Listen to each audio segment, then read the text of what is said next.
দাম্পত্য জীবন মানেই হল একে অপরের সাথে মানিয়ে চলার এক প্রতিজ্ঞা। এজন্যই বলা হয় বিয়ে আসলে দুটি মানুষের মধ্যে বোঝাপড়া আর সামঞ্জস্য স্থাপনের একটি সেতু। প্রতিটি বিবাহিত জীবনে এই বোঝাপড়াটা অত্যন্ত জরুরি। অনেক সময় পরিবারের পছন্দে বিয়ে হলেও মনের মিল না হওয়ায় মানুষ হিংসা বা অবহেলার শিকার হতে পারে। তাই বিয়ের আগে নিজেদের ভবিষ্যৎ, আর্থিক অবস্থা, মানসিকতা এবং পারিবারিক বিষয়গুলো নিয়ে খোলাখুলি আলোচনা করে নেওয়া উচিত। আমার নাম প্রিয়া, আর ৫টা মেয়ের মতোই ছোট থেকে একটা সুন্দর সংসারের স্বপ্ন দেখতাম আমি। এমন একজন জীবনসঙ্গী চেয়েছিলাম যে আমাকে খুব ভালোবাসবে, যার মধ্যে রোম্যান্টিকতা থাকবে এবং যে আমার সব বিষয়ে খেয়াল রাখবে। সেই স্বপ্ন নিয়েই আমার বিয়ে হয়েছিল রোহনের সাথে। বিয়ের পর প্রথম প্রথম সবকিছু স্বপ্নের মতোই ছিল। বাসর রাতে রোহানের ভালোবাসার আদর পেয়ে মনে হয়েছিল আমি আমার স্বপ্নের রাজকুমারকে পেয়ে গেছি, কিন্তু সেই সুখ বেশিদিন স্থায়ী হল না। বিয়ের মাত্র ১ সপ্তাহ পর থেকেই আমি বুঝতে পারলাম আমি যা চেয়েছিলাম তা হয় পাইনি। আমার স্বামী রোহন সারাদিন বইয়ের পাতায় ডুবে থাকত। তার জীবনের একমাত্র লক্ষ্য ছিল আইএএস অফিসার হওয়া। এই স্বপ্নের পেছনে সে গত ৫ বছর ধরে ছুটছিল, কিন্তু কিছুতেই সফল হতে পারছিল না। হাল ছাড়ার পাত্র সে ছিল না। তার বিশ্বাস ছিল একদিন সে সফল হবেই। সারাদিন সে অনলাইনে ক্লাস করত আর পড়াশোনা নিয়েই ব্যস্ত থাকত। আমাকে দেবার মতো তার কাছে কোনো সময় ছিল না। আমি তার কাছে একটু সময় কাটাতে গেলেই সে বিরক্ত হতো। আমাকে বলতো, দেখো প্রিয়া, তুমি এভাবে সারাক্ষণ আমার পেছনে লেগে থাকলে আমার পড়াশোনার ক্ষতি হবে। এবারের পরীক্ষায় আমাকে পাশ করতেই হবে। দয়া করে আমাকে বিরক্ত করা বন্ধ করো। স্বামীর মুখে এই কথা শুনে আমার খুব কষ্ট হলো। একদিন আমি তাকে বলেই ফেললাম, তুমি তো গত ৫ বছর ধরেই পরীক্ষা দিচ্ছ, কিন্তু পাশ করতে পারোনি। এবার এমন কি হবে যে তুমি পাশ করে যাবে? আর তোমার যদি পড়াশোনা করার এতই ইচ্ছে ছিল, তাহলে আমাকে বিয়ে কেন করেছিলে? এই বাড়িতে কি একজন কাজের লোকের দরকার ছিল? সেই জন্যই কি আমাকে বিয়ে করে এনেছ, যাতে আমি সারাদিন বাড়ির সব কাজ করি, তোমার বাবা মায়ের সেবা করি?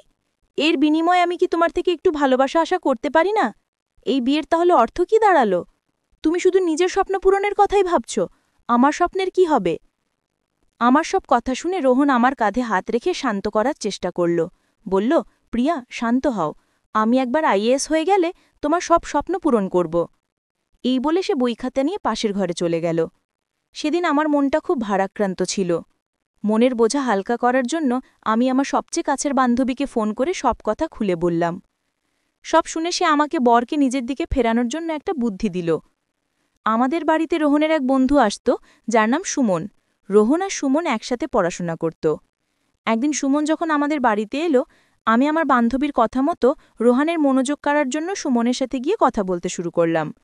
কিন্তু আমার এই আচরণ দেখে আমার শাশুড়ি আর রোহন দুজনে খুব রেগে গেল। তারা আমাকে ধমক দিয়ে বলল, প্রিয়া, তুমি বাড়ির নতুন বউ, সবার সাথে এত কথা বলার দরকার নেই, ভেতরে যাও। সেদিন আমি বুঝতে পারিনি তারা কেন আমাকে সুমনের সাথে কথা বলতে বারণ করেছিল। এর পেছনের কারণটা আমি পরে বুঝতে পেরেছিলাম, যখন আমার বান্ধবীর দেওয়া বুদ্ধিটা আমার জন্য একটা বিপদ ডেকে এনেছিল। আমি আসলে চেয়েছিলাম সুমনকে ব্যবহার করে রোহনকে ঈর্ষান্বিত করতে, যাতে সে আমার প্রতি একটু বেশি যত্নশীল হয়। তাই আমি রোহনকে দেখিয়ে দেখিয়ে সুমনের সাথে খুব মিষ্টি করে কথা বলছিলাম। আমার পরিকল্পনা কিছুটা কাজও করেছিল। রোহন যে মনে মনে জ্বলছিল তা তার মুখ দেখেই বোঝা যাচ্ছিল, আর এটা দেখে আমি মনে মনে খুশিই হচ্ছিলাম। কিন্তু সমস্যা হলো অন্য জায়গায়। আমার মিষ্টি ব্যবহারকে সুমন ভুলভাবে নিয়েছিল। সে ভেবেছিল আমিও তার প্রতি আগ্রহী। একদিন সে আমার ঘরের ভেতর একটা চিঠি ছুঁড়ে ফেলে দিল। চিঠিতে লেখা ছিল, প্রিয়া বৌদি, কাল সন্ধ্যায় তোমার সাথে পার্কে দেখা করতে চাই। আমি ৬টার সময় তোমার জন্য অপেক্ষা করব। চিঠিখানা পড়ে আমার মাথা গরম হয়ে গেল, কারণ সেই চিঠিতে অত্যন্ত নোংরা ভাষায় লেখা ছিল যে সে আমাকে ভোগ করতে চায়, আমাকে দেখে নাকি তার চাহিদা জেগেছে এবং সে আমাকে অনেক ভালোবাসা দেবে। তারই নোংরা মানসিকতার পরিচয় পেয়ে আমার ভীষণ রাগ হলো। আমি ঠিক করলাম এর একটা বিহিত করতেই হবে। তার মনের ভুল ধারণা ভাঙানোর জন্য আমি সেদিন সন্ধ্যায় পার্কে গিয়েছিলাম। কিন্তু পার্কে গিয়ে দেখি সুমন সেখানে নেই। ঠিক তখনই আমার ফোনে একটা অচেনা নম্বর থেকে ফোন এলো। ফোনটা ছিল সুমনের। সে আমাকে ফোন করে বলল, বৌদি, তুমি আমার বাড়িতে চলে এসো। আমার শরীরটা ভালো লাগছে না, তাই আমি বাইরে যেতে পারছি না। তার কথা শুনে রাগে আমার শরীর জ্বলে যাচ্ছিল। তার ভুল ধারণাটা একেবারে শেষ করে দেবার জন্য আমি তার বাড়িতে গেলাম। গিয়ে দেখি তার বাড়ির দরজা খোলাই আছে। আমি দরজায় দাঁড়িয়ে তার নাম ধরে কয়েকবার ডাকলাম, কিন্তু কোনো সাড়া না পেয়ে আমি ঘরের ভেতরে ঢুকে পড়লাম। ভেতরে গিয়ে দেখি সুমন বিছানায় বসে আছে। আমাকে দেখি সে খুশিতে দাঁত বের করে হাসল এবং আমার হাত ধরে বিছানায় বসতে বলল। আমার স্পর্শে আমার গা ঘিন ঘিন করে উঠল। আমি প্রচণ্ড রেগে তার হাতটা ছাড়িয়ে দিয়ে বললাম, এসব কি অসভ্যতা সুমন? আমি একজন বিবাহিত নারী। তোমার সাহস কি করে হলো আমাকে এমন একটা নোংরা চিঠি লেখার? তুমি যে কতটা নির্লজ্জ খারাপ মানসিকতার তা আজ আমি বুঝতে পারছি। এখন বুঝলাম কেন আমার শাশুড়ি আর রোহন তোমার সাথে কথা বলতে বারণ করেছিল। আমার কথা শেষ হতে না হতে সুমন হঠাৎ করে পেছন থেকে আমাকে জাপটে ধরে বলল, সুইটহার্ট, আমি তো এখনও কোনো অসভ্যতা শুরুই করিনি। আমার আসল রূপ তো তুমি আজ দেখবে। তার কথা শুনে আমি তাকে ধাক্কা দিয়ে সরিয়ে দিলাম এবং তার গালে সজোরে একটা চড় মেরে বললাম, নির্লজ্জ! আমি তোমার সাথে দুটো ভালো কথা বলেছি বলে তুমি ভেবেছ আমি সহজলভ্য?